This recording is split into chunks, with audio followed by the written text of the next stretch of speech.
Oh, hey, um, welcome back to the channel. You guys probably think I forgot about you, but I know it's been a while. You know, life happened.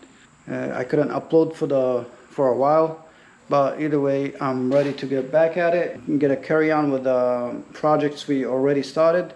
The garage reno is one of them. I did a lot of work off camera. I just didn't want to bore you guys with a cleanup process because the last video I uploaded, I believe I was still cleaning up the garage. Without further ado, let me show you where we're at right now and continue from where we left off.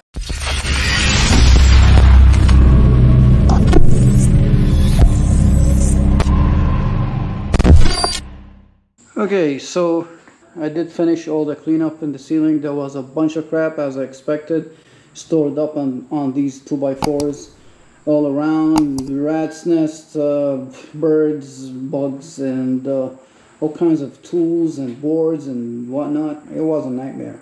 It took me like a whole day just to clean up whatever was stored up there.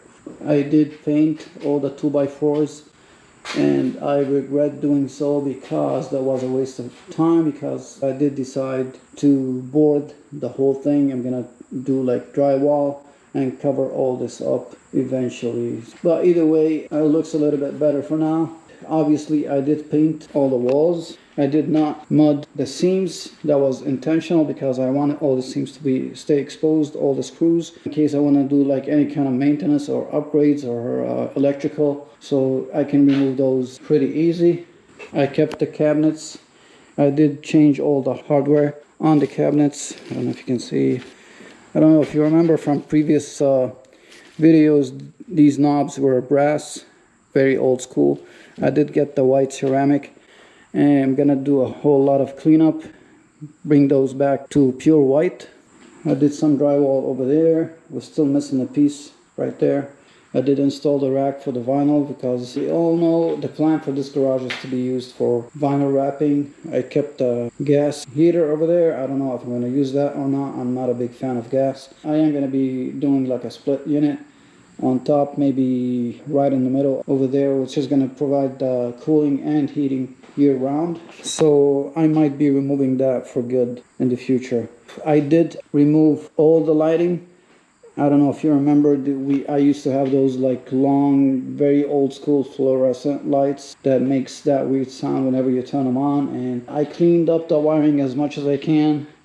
I know it's not perfect, but at least now I know which wire is for what. I upgraded the lighting. I love those lights up front, but the ones in the back, they said like on the box it said 100 watts, but I doubt that's 100 watts, or maybe it is 100 watts, but the lumens are way low. So I would like to get something brighter at the back. Let me share a little trick with you guys. How can I put this? I don't want the eye to be drawn upwards, like meaning I don't want you to be looking at the ceiling, because obviously it's not the prettiest thing to look at. So I need the light to be directed downwards, like these guys over here. So all the light is shining downwards, not even to the sides. So I'm going to do the same thing on these two. Okay, so what's next? We're going to keep this as simple as possible. Let me show you. I am repurposing this bench. I know it looks so ugly right now, but believe me, it's not going to look like the same bench when I'm done with it. I already did buy some rollers for it with the lockers. So we're going to be installing those after we do some cutting, sanding, painting, the whole nine. I am going to be rolling this thing around as needed. I'm going to be buying a couple of toolboxes, probably either red or black. I am going to be installing a vise again here on the corner because I use that thing a lot. Fire extinguishers, a whole lot of cleanup. You can see the mess I made after painting. So I am going to be pressure washing the whole thing. I need to take care of these cracks, some kind of sealant. So because I want to keep this as simple as possible and with the budget as low as possible, I wanted to do like epoxy floors, but I'm not sure anymore. Painting the floors, I did try that before. If it's done properly, if it will last, but eventually it's gonna strip away and stop peeling no matter what, especially with my kind of work. Plus, let me give you a little heads up. I did apply in the city for a bigger space. I didn't get the okay yet, but I will let you know as soon as I know. There's a big chance I might be tearing this whole thing down and rebuilding all metal garage with a much higher ceiling. It all depends on the city if they're gonna approve that or not. You guys know, I don't know if I mentioned this, I do have the land for it. I have like an acre back there, so I can go as far as the city would let me and as wide as it's allowed. So I'm planning, basically I told them I want to go as big as allowed. So hopefully this will be approved and we can tear this whole thing down and maybe build something that can fit like a trailer or at least a 45-footer, a boat, something with a very tall garage door in the front, heating, cooling, the whole nine. So we'll see how that goes. That's one of the main reasons why I wanted to keep the budget here as low as possible.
Okay, so bench is almost done. Wheels, I can roll this thing around. I still have to paint that piece over there, the door, finish up that wall and the trim piece on top. I'll be done with the paint. Now I'm gonna take care of the floor situation. I'm gonna pressure wash the whole thing, but I am gonna time lapse the heck out of this because it's probably gonna take a good bit, so I don't want to bore you guys with this.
A good stopping point for this video.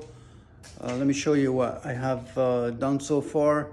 I did replace the lights in the back, repaired all the cracks on the floor. It was way worse than I thought. Depending on what the city is gonna say, if they're gonna give me the permit to tear, like for a bigger place, I'm not even gonna worry about it. I'm just gonna tear this place down and rebuild. If not, then I'm gonna consider refinishing the floors, of course. I'll grind down the concrete and maybe do an epoxy or something. Cabinets are cleaned. I think this is good enough for what I have in mind for this garage. It's only gonna be used for like vinyl wrapping projects. And we just need a practical, clean space.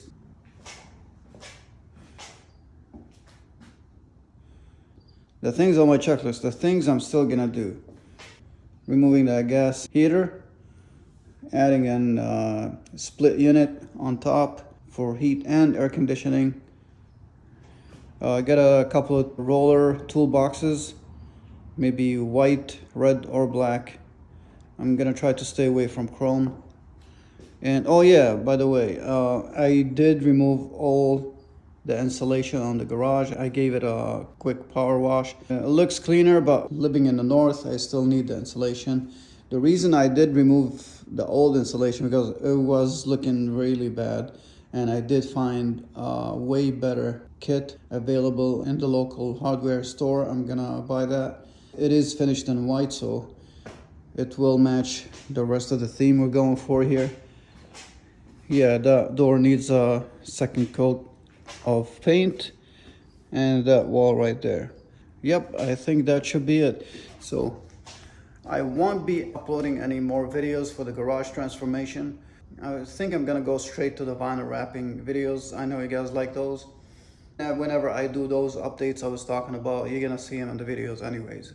So it doesn't make any sense to make like a dedicated video for a few last things, I guess. So yeah, I hope you guys liked. I know this was a transformation on a budget. It wasn't anything crazy. You can go like way further with this, spend the money, make it like a showroom garage, but this was never my intention. I just wanted like a clean working space for my vinyl projects, and I think this is good enough for now. If you go back to the first video I uploaded for this garage, you're gonna see it's night and day. I'll see you guys very soon. The cold weather is rolling in fast, so we need to jump on the Hummer project and try to finish it as quickly as possible. I'll see you guys in the next one. Peace.